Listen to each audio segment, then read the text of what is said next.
When SEAL Team 6 took out Osama bin Laden in 2011, the news media all said the same thing. He was killed by U.S. forces. The elimination of Iranian General Qasem Soleimani is not so cut and dried, as some journalists are labeling it an assassination.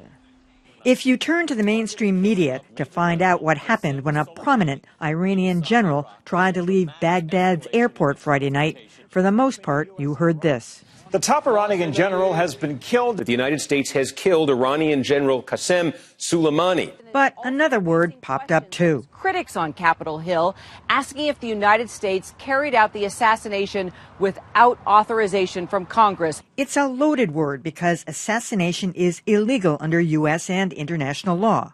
The AP Style book defines it as the murder of a politically important or prominent individual by surprise attack, which was good enough for NPR. This was a military official from a nation-state assassinated by a U.S. drone. In explaining its use, NPR quoted the AP Style book, but AP isn't using the word.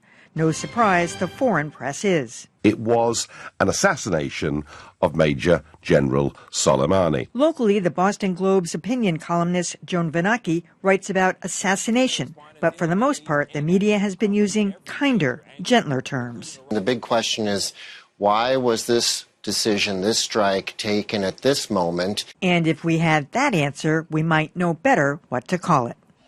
Of course, this afternoon we learned there was an attempt to take out yet another Iranian general in Yemen, and that didn't work. So clearly there was a bigger plan here, and I don't think there's been a briefing about that. I mean, certainly the definition fits this. Unlike what happened with Osama bin Laden, he was hiding away. He was in hiding. He knew everybody was coming to get him. He knew that the United States was out to kill him. So it wasn't an assassination. It wasn't really that much of a surprise. This case, it was a surprise.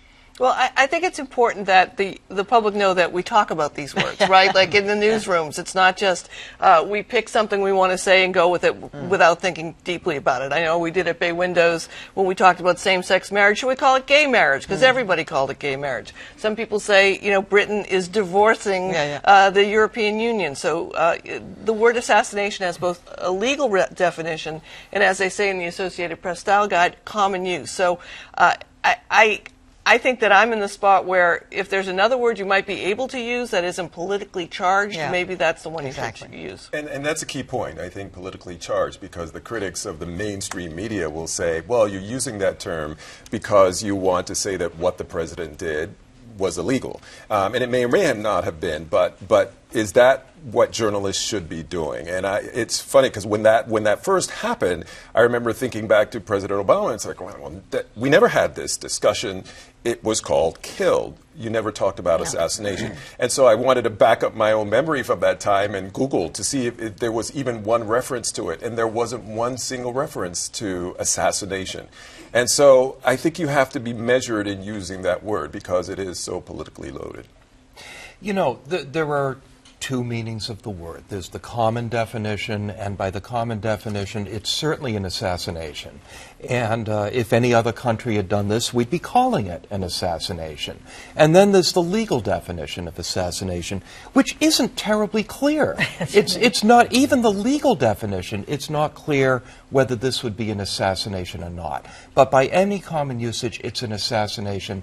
It reminds me of the endless debate we had over whether we should call it torture when the Bush administration was engaging in, you know, torture. Yeah. So, you know, people have been using it interchangeably, which is a little bit confusing because the action is of an assassination. I mean, that's what happened. So I read someone say targeted killing feels more like where you should go, but, you know, a targeted killing is an assassination. So it's just a matter of, you know, which word do you want to use that doesn't appear to have a taint to it in any way, I guess. But by definition, it's okay to use. I think newsrooms need to make a decision about what they want to say, and if they feel like it's important to say assassination because, to your point, any other country would use that word and is using that word and are using that word. I mean, it's interesting because NPR was using it right off the bat last Friday, but kind of backed off on it. And I think really for the reasons that you raised, Dan, because it feels politically charged. This whole situation is politically charged enough. Right. And I don't think the news media wants to be in the game of blaming somebody for, doing some illegal act or suggesting, even in this case, that the incident itself was bad enough. But so I noticed they have not been using it. Dan, you said that you looked it up, right. but let me press you on that a little bit because... As in I Googled it. Right. I mean, I didn't go to the library. It's my favorite source, too. Yes. The killing of Osama bin Laden clearly was not an assassination because it was a battle.